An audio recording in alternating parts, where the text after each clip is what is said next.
സിംഹം, കാടിനെ അടക്കി വാഴുന്ന കാട്ടിലെ രാജാവ്. ലോകത്തിലെ ഏറ്റവും വലിയ വനമായ ആമസോൺ വനത്തിൽ ഒരൊറ്റ സിംഹം പോലുമില്ല എന്നതാണ് യാഥാർത്ഥ്യം.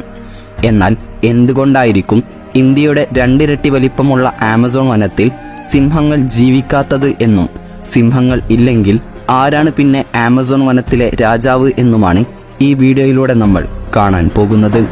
എന്തുകൊണ്ടാണ് സിംഹങ്ങൾ ആമസോൺ വനത്തിൽ കാണപ്പെടാത്തത് എന്നറിയുന്നതിന് മുൻപ് ആരാണ് നിലവിലെ ആമസോൺ വനത്തിലെ രാജാവെന്ന് നമ്മൾ അറിയണം. അതാണ് ജാഗുറുകൾ. ഒറ്റ നോട്ടത്തിൽ ചീറ്റപ്പുലിയുടെ അതേ ശരീരവും മെയ്വഴക്കവുമൊക്കെ തോന്നുമെങ്കിലും ജാഗുർ ആളൊരു കില്ലാടിയാണ്. ലോകത്തിലെ ഏറ്റവും വലിയ നിബിഡവനമായ തെക്കേ അമേരിക്കയിലെ ആമസോൺ മഴക്കാടാണ് ജാഗുറിന്റെ പ്രധാന ആവാസ സ്ഥലം. വൈവിധ്യമാർന്ന സസ്യജന്തുജാലങ്ങളാൽ സമ്പുഷ്ടമായ ഈ പ്രദേശത്തെ അടക്കി വാഴുന്നത് ജാഗറുകളാണ്. മറ്റൊരു വിധത്തിൽ പറഞ്ഞാൽ സിംഹവും കടുവയും ഇല്ലാത്ത ഈ വനത്തെ ഭരിക്കുന്നത് ജാഗുർ തന്നെയാണ്. അത് ആമസോണിലെ ഏറ്റവും അപകടകാരിയായ ജീവി. അപ്പോൾ അനാക്കൊണ്ടയോ എന്നൊരു ചോദ്യം വന്നേക്കാം.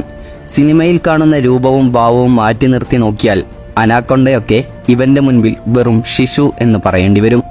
ഒറ്റ കുതിച്ചുചാട്ടം കൊണ്ട് കൊല്ലുന്നവൻ എന്നർത്ഥം വരുന്ന യാഗുർ എന്ന തദ്ദേശീയമായ പദത്തിൽ നിന്നാണ് ജാഗുർ എന്ന പദമുണ്ടായത്. അതിനാൽ ഒരിക്കൽ ഇവകളുടെ കണ്ണിൽ കുടുങ്ങിയ ഇരകൾക്ക് പിന്നീടൊരു മോചനമില്ല എന്നതാണ് സത്യം. ഇരയെ കഴുത്തിൽ കടിച്ച് കൊലപ്പെടുത്തുന്ന പതിവ് രീതിയല്ല ജാഗുർ പിന്തുടരുന്നത്. പകരം തൻ്റെ ശക്തമായ പല്ലുകൾ ഉപയോഗിച്ച് തലയോട്ടി തകർത്താണ് ഇവ ഇരകളെ കൊല്ലുന്നത്. സംഭവം കക്ഷി പൂച്ചവർഗത്തിൽപ്പെടുന്ന മൃഗമാണെങ്കിലും ആൾ നിസ്സാരക്കാരനല്ല. പൂച്ചവർഗത്തിൽ ഏറ്റവും കാഠിന്യമേറിയ താടിയെല്ലും അതിനെ പൊതിഞ്ഞ് ശക്തമായ മാംസപേശികളുമുള്ളത് ഇവർക്കാണ്. സിംഹത്തിന്റെ ബൈറ്റ് ഫോഴ്സിന്റെ ഏതാണ്ട് ഇരട്ടിയാണ് ഇവരുടേത്. അപ്പോൾ ഊഹിക്കാമല്ലോ ഒരു കടി കിട്ടിയാൽ എങ്ങനെയുണ്ടാകുമെന്ന്. മുതലകളെ വരെ പിടിച്ചു ഭക്ഷിക്കുന്നതിൽ മിടുക്കരാണ് ജാഗുറുകൾ. കടുവകളെ പോലെ നല്ല നീന്തൽ വശമുള്ളതിനാൽ തന്നെ വെള്ളത്തിൽ വെച്ചുള്ള ഏറ്റുമുട്ടലുകളൊന്നും ഇവയെ ബാധിക്കാറില്ല. കൂട്ടമായി ജീവിക്കാൻ അത്ര താല്പര്യമില്ലാത്തവരാണ് ഇക്കൂട്ടർ. അതിനാൽ തന്നെ ഒറ്റയ്ക്കുള്ള ആക്രമണമായിരിക്കും കൂടുതലായും ഉണ്ടാവുക. സിംഹങ്ങളെക്കാളും കടുവകളെക്കാളും വേഗത്തിൽ ഓടുന്നതിനുള്ള കഴിവ് ജാഗുറിനുണ്ടെങ്കിലും ഇരപിടിക്കാൻ സാധാരണയായി ഈ കഴിവ് ഇവ ഉപയോഗിക്കാറില്ല. കാരണം ഇരയുടെ മേൽ ചാടി വീണാൽ പിന്നെ ഒരിരക്കും രക്ഷയുണ്ടാകാറില്ല. ആമസോണിലെ രാജാവിനെ കുറിച്ച് അറിഞ്ഞ സ്ഥിതിക്ക് നമ്മൾ പൊതുവെ കാട്ടിലെ രാജാവെന്ന് വിളിക്കുന്ന സിംഹങ്ങൾ എന്തുകൊണ്ടാണ് ആമസോണിൽ കാണപ്പെടാത്തത് എന്ന് നമുക്ക് പരിശോധിക്കാം. പ്രധാനമായും സിംഹങ്ങൾ ആമസോണിൽ കാണപ്പെടാത്തതിൻ്റെ കാരണം ആമസോൺ വനം ഒരു മഴക്കാടാണ് എന്ന കാരണത്താലാണ്. സിംഹങ്ങൾ സാധാരണയായി ജീവിക്കാറുള്ളത് തുറസായ പ്രദേശങ്ങളിലും സാവന്നകളിലുമാണ്.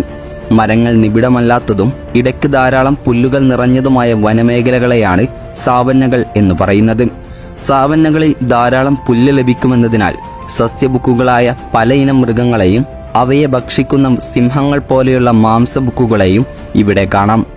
ആഫ്രിക്കൻ ആന, ആഫ്രിക്കൻ കാട്ടുനായ, മാമ്പ, കാട്ടുപൂച്ച, ചക്മ ബബൂൺ, കീരി, എമു, സീബ്ര, കോല, മുതല, ജിറാഫ്, കാണ്ടാമൃഗം മുതലായവകളെ ഇത്തരം സാവന്നകളിൽ നമുക്ക് കാണാൻ കഴിയും. അതിനാൽ തന്നെ സിംഹങ്ങൾക്ക് ഇവകളെ വേട്ടയാടി ജീവിക്കാനും എളുപ്പമാണ്. കൂടാതെ മനുഷ്യരെ പോലെ സാമൂഹിക ജീവിതം നയിക്കുന്ന ജീവികളാണ് സിംഹങ്ങൾ. ഇത്തരത്തിലുള്ള സിംഹക്കൂട്ടത്തെ പ്രൈഡ് എന്നാണ് വിളിക്കുന്നത്. പെൺസിംഹങ്ങളും സിംഹക്കുട്ടികളും വളരെ കുറച്ച് പൂർണ്ണ വളർച്ചയെത്തിയ ആൺസിംഹങ്ങളും അടങ്ങിയതാണ് ഒരു പ്രൈഡ്. ഇക്കൂട്ടത്തിൽ ആൺസിംഹങ്ങളായിരിക്കും പ്രൈഡിനെ നയിക്കുക. ആൺസിംഹങ്ങൾക്ക് മറ്റു സിംഹങ്ങളിൽ നിന്ന് തങ്ങളുടെ ടെറിട്ടറി സംരക്ഷിക്കുന്ന കടമയാണുള്ളത്. പെൺസിംഹങ്ങളാകട്ടെ വേട്ടയ്ക്ക് പോവുകയുമാണ് ചെയ്യുക. ഇത്തരത്തിലുള്ള ഒരു സിസ്റ്റത്തിൽ ജീവിക്കുന്ന സിംഹങ്ങൾക്ക് സൂര്യപ്രകാശം പോലും പൂർണ്ണമായും എത്താത്ത ഭീമൻ മരങ്ങൾ കൊണ്ട് നിറഞ്ഞ ആമസോൺ വനത്തിൽ അതിജീവിക്കാൻ കഴിയുമോ എന്നതുപോലും സംശയമാണ്. ചുരുക്കി പറഞ്ഞാൽ ആമസോൺ വനത്തിലെ ആവാസ വ്യവസ്ഥയിൽ സിംഹങ്ങൾക്ക് സർവൈവ് ചെയ്യാൻ സാധിക്കില്ല. കൂടാതെ കൂട്ടമായല്ലാതെ സിംഹങ്ങൾ ജീവിക്കാത്തതും ഇവകൾക്ക് വലിയൊരു വെല്ലുവിളിയായിരിക്കും. ഏതായാലും വീഡിയോയെക്കുറിച്ചുള്ള നിങ്ങളുടെ അഭിപ്രായങ്ങൾ കമൻറ്റ് ചെയ്യാൻ മറക്കരുത്. അപ്പോൾ മറ്റൊരു ഇൻഫോർമേറ്റീവായ വീഡിയോയുമായി വരുന്നത് വരെ ഗുഡ് ബൈ.